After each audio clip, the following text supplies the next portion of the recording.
오늘도 사울의 기가 막힌 행동을 우리가 직면하게 됩니다.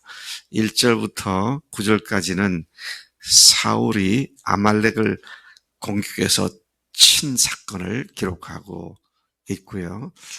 10절부터 15절까지는 그렇게 했음에도 불구하고 하나님의 말씀을 온전히 순종하지 않고 자기의 욕심을 충족시키는 것은 그냥 따르지 않고 사람들을 죽이고 전쟁을 치르는 것은 순종을 하고, 그래서 그것을 하나님께서 사무엘을 통해서 책망하시는, 사실은 그 뒤에 나오는 말씀 쭉 읽어보면 하나님께서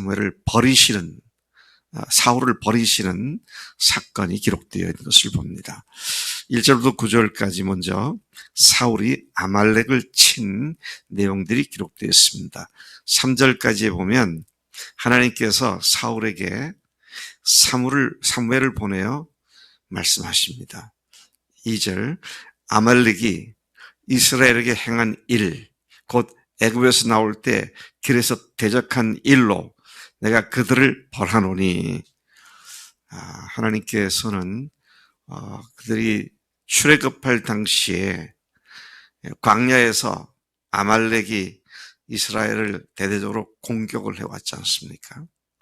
그래서 모세가 손을 들고 있으면 승리를 하고, 손을 내리면 다시 또 패배를 하고, 아론과 훌이 양손을 들고 이게 있을 때 끝까지 승리를 하게 된 그 이야기를 우리가 잘 알고 있는데, 그때 전쟁을 걸어온 자들이 바로 아말렉이었죠. 자, 이게 300여 년 전 일입니다. 제가 말씀을 어제 묵상하다가 하나님은 하나님의 백성, 하나님의 택한 자를 괴롭히거나 어려움을 주는 자들을 300년이 지났어도 반드시 징벌하시는구나. 하나님께서 하나님의 사람들과 하나님의 교회를 힘들게 하고 어렵게 하는 사람들을 이렇게 하시는 거구나. 제가 참 놀라기도 하고 또 두렵기도 하는 그런 마음을 가졌었습니다. 물론 아말렉은 300여 년 전에만 그런 것이 아니라 이 가나안 땅에 정착한 후에도 계속 공격을 하거나 괴롭히는 일을 해왔었습니다. 자, 그와 같은 이 아말렉을 완전히 멸절시키라는 말씀이었습니다. 여기 보면 참 오늘날 우리가 그 알량한 인본주의 입장에서 볼 것 같으면 너무도 끔찍한 말씀을 하신다, 그런 생각할 수가 있는데요. 여기서 뭐라고 말씀입니까? 지금 가서 아말렉을 쳐서 그들의 모든 소유를 남기지 말고 진멸하되 남녀, 소아, 젖먹이는 아이까지도 다 죽이라는 거잖아요. 우양, 낙타, 나귀, 짐승들이 무슨 죄가 있겠습니까만은 짐승을 다 죽이라고 말씀하셨습니다. 그리고 완전히 진멸하라는 말씀이죠. 하나님께서는 악한 자들에서 반드시 징벌하시는 하나님이시다.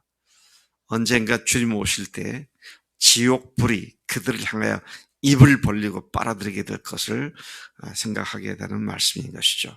4절부터 6절까지 보면 사울은 즉시 군사들을 소집해서 작전에 돌입했습니다. 그리고는 아말렉 사람들 속에 섞여 살고 있던 겐 족속들을 분리시켰습니다. 자, 그가 군사들을 소집했을 때 소집된 병력은 보병이 무려 20만 명, 유다지파 보병이 1만 명이 있었습니다. 사울은 아말렉 성 가까이에 있는 골짜기에 복병을 심어 놓고는 그 아말렉 사람들 속에 섞여 살고 있던 겐 사람들로 하여금 빨리 아말렉 사람들로부터 떠나라고 그렇게 경고를 합니다. 그렇게 말한 이유는 아말렉과 함께 겐 족속들까지도 죽이는 일이 없도록 하기 위함이었습니다. 자, 참 놀랍습니다.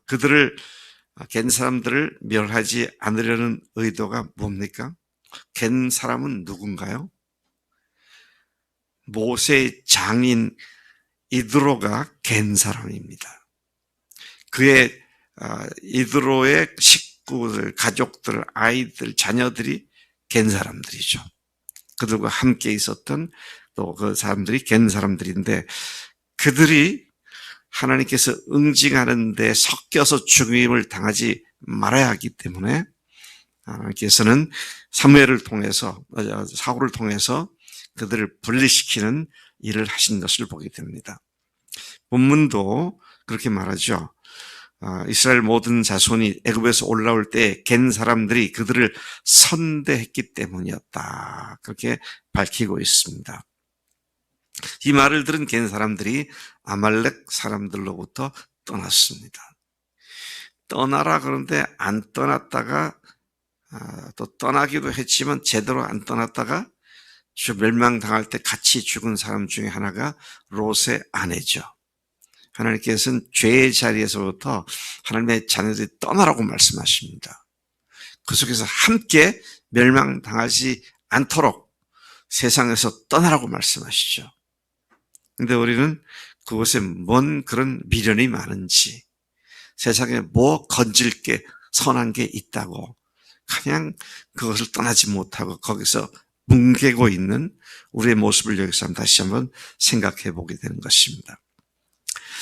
자, 그런 뒤에 7절부터 9절까지 사울이 아말렉을 쳤고 그 모든 백성들을 죽였지만 전리품들 중에 좋은 것은 진멸하지 않고 가치가 없고 하찮은 것들을 진멸했다라고 본문이 말하고 있습니다. 본격적 전투를 벌인 결과 사울은 아말렉 족속들이 살고 있던 모든 지역에서, 그리고 심지어는 애굽 가까이까지 추격해서 그들을 다 진멸했습니다. 그리고 그들의 왕 아각을 사로잡았고요. 그러나 사울과 백성은 아각과 그의 양과 소의 가장 좋은 것 또는 기름진 것과 어린 양과 모든 좋은 것을 남기고 진멸하기를 즐겨하지 아니하고 가치 없고 하찮은 것들만 진멸했다고 본문이 기록하고 있습니다. 그들은 하나님의 명령대로 하지 않았고 자기들의 욕심을 따라 전리품들 중에 괜찮게 보여지는 좋은 것들을 골라서 자기들이 스스로 취해버리는 그런 일을 했습니다. 자, 이와 같은 일이 있은 후에 하나님께서는 사울을 버리시는 일을 하시게 되죠. 10절에 보니까 사울의 그런 행동을 보신 하나님께서 사무엘에게 말씀하십니다. 11절, 내가 사울을 왕으로 세운 것을 후회하노니 그가 돌이켜 나를 떠나지 아니하며 내 명령을 행하지 아니하였습니다. 내 말대로 하지 않은 사울을 택한 것을 내가 후회한다. 그럼 하나님께서는요, 하나님의 백성들을 택하신 것을 후회하지 않으신다 그랬습니다. 민수기 23장 19절 말씀이 그것이죠. 하나님께서 하신 말씀을 후회하지 않으신다 그랬습니다. 근데 여기 보니까 사울을 택해서 왕을 세운 것을 후회하신다 그랬어요. 오늘 우리가 하나님 말씀대로 살지 않고 표면상으로는 지금 순종한 거잖아요. 누가 봐도 순종을 한 것 같아요. 그런데 세부적으로 들어가서 보면 지 눈에 좋은 걸 싹 감춰두고 그런 위장된 순종을 하는 것을 하나님이 어찌 속으시겠습니까? 참 우리가 이 모습 보면서도 참 두렵습니다. 사울의 삶이 늘 그랬던 것 같아요. 사무엘이 오지 않으니까 하나님께 예배를, 자기가 제사를 드리죠. 그건 하나님을 의지한다는 표현 아닙니까? 그래서 오죽 급했으면 그렇게 했겠습니까? 그래서 사울이 사무엘에게 내가 부득이 그렇게 했다고. 근데 뭡니까? 하나님께 예배 드리는 것이 그가 왕이 된 것을 패하게 되는 출발점이 됐다는 역설적인 얘기를 생각해 봅니다. 오늘 우리도요, 예수님을 주인으로 모신 자들로서 주님 앞에 믿음 생활을 한다고 하는데, 그런데 내 좋은 대로만 믿고 내 싫은 건 안 하고 똑같은 모습이라고 생각되었습니다. 주님이 원하시는 것은 전폭적인 순종을 얘기하시는데 나는 선택적으로 순종을 하면서 마치 내가 하나님께 다 순종한 것처럼, 자, 이런 모순을 범하는 우리가 아닌가 늘 조심스럽게 우리 자신을 살펴볼 필요가 있습니다. 하나님은 우리의 속마음을 다 살피시죠. 예. 우리가 순종하지 않는 이유는 내가 하고 싶은 대로 하고 싶어서 하는 거 아닙니까? 내 눈에 그건 안 좋고 이렇게 하는 게 좋겠다. 그건 내가 하고 싶은 대로 하는 거예요. 제가 마음속에 참 종종 이렇게 마음에 움찔하게 되는 것은 이게 주님의 뜻이라고 믿고 어떤 형제, 어떤 자매에게 무엇을 요청을 하면 안 하겠다고 그냥 기도해 볼게요도 아니고요. 청문회도 안 하겠다고 하면 제가 마음이 좀 이제 싸늘해져요. 야, 하나님이 나를 통해서 이분에게 지금 권고하는 건데 이렇게 한마디로 거절하는가. 좀 때로는 두려울 때가 있습니다만은. 근데 오늘 사도 사무엘이 사울에게 말하는 게 뭡니까? 하나님께서는 네가 겉모양 갖췄는데 좋은 거는 네 눈에 좋은 거 네가 취하면서 다 순종했다고 이제 이런 지금 책망을 하는 장면인 것을 봅니다. 여기까지가 오늘 15절까지가 오늘 본문 말씀입니다. 다시 한번 우리가 오늘 이 말씀에서 교훈 받아야 할 몇 가지를 언급해 보면, 하나님은 하나님을 대적하는 자들을 반드시 멸하시는 분이시다. 또 하나님은 하나님의 사람들을, 선대하는 사람들을 결코 멸하지 않으신다. 그들을 선대해 주신다. 또 사울은 제가 언급을 안 했습니다만 승전 기념비를 세워 하나님이 하신 일을 자신의 영광으로 만들어 버리는 경망스러움을 또 보여주고 있습니다. 사무엘이 이제 하나님 말씀을 듣고 그에게로 가려고 아침에 일찍 일어났을 때에 어떤 사람이 말해주는 것이, 사울이 갈멜에서 자기가 이긴 승전 기념비를 세우고 길갈로 갔습니다. 그렇게 귀뜸을 해줬는데, 우리는 그 말씀 가운데에서도 하나님께서 이루시는 일을 자기의 업적으로 가로채는 인간의 고약함을 또다시 보게 되는 것이죠. 그러니까 우리가 주님 앞에 우리가 뭔가를 순종한 뒤에는 주님이 하셨습니다라고 겸손할 뿐이지, I made it, 내가 했다, 내가 해냈다, 이것이 얼마나 무서운 죄악인가를 생각하게 되죠.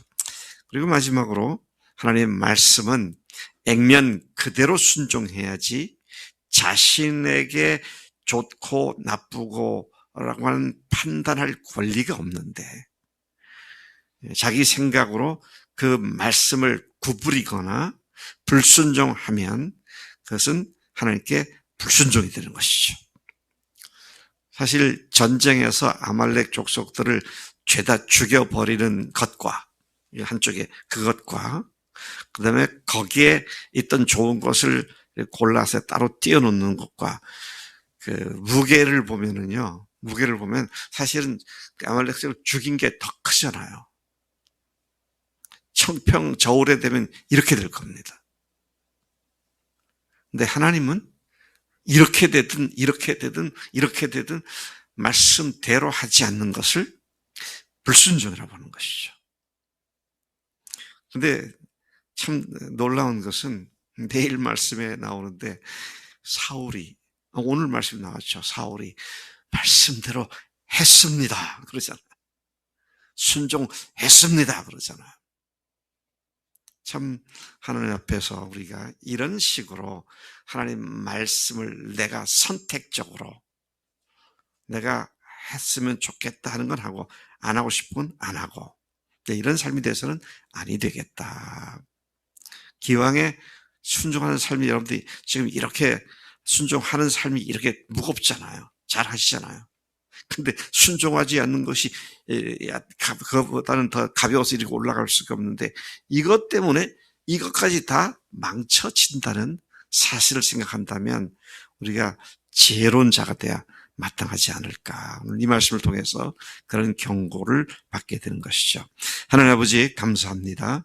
오늘 사울의 실수와 또 사울의 의도적인 불순종으로 말미암아 하나님께서 그를 버리시는 어마어마한 형벌을 가하시는 모습을 봅니다. 하나님, 우리도 오늘 하나님의 말씀을 액면 그대로 전폭적으로 온전히 순종하는 우리 삶이 되도록 우리를 인도하시는 줄로 믿습니다. 성령님께서 우리에게 말씀하실 때, 주님께서 우리에게 명령하실 때 그것이 주님의 말씀으로 받고 액면 그대로 어느 말씀도 쪼개어내 버리지 않고 어느 말씀도 가볍게 여기지 아니하고 전폭적으로 순종하는, 그래야 하나님께서 우리를 마음껏 복 주실 수 있는 그런 삶이 되도록 인도해 주시는 줄로 믿습니다. 오늘도 그렇게 살겠습니다. 감사합니다. 예수님의 이름으로 기도를 쌉나이다. 아멘. 아멘.